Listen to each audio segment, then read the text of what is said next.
How to sub to Twitch with Twitch Prime.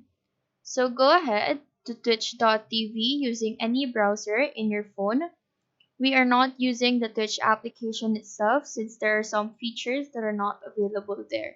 Now click the double A icon on the bottom left and then tap on Request Desktop Site. Convert that and this will bring your mobile view into the desktop version. Now to subscribe to Twitch Prime, you need to make sure first that you are logged in. So just log in your account if you're not logged in yet.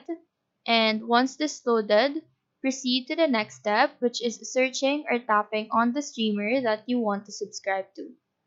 Tap on the subscribe button and just choose your subscription.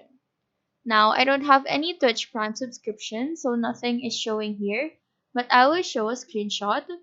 And this is how it should look like after clicking on the subscribe button. So just select subscribe free and that should do it. So that is how to solve the Twitch with Twitch Prime.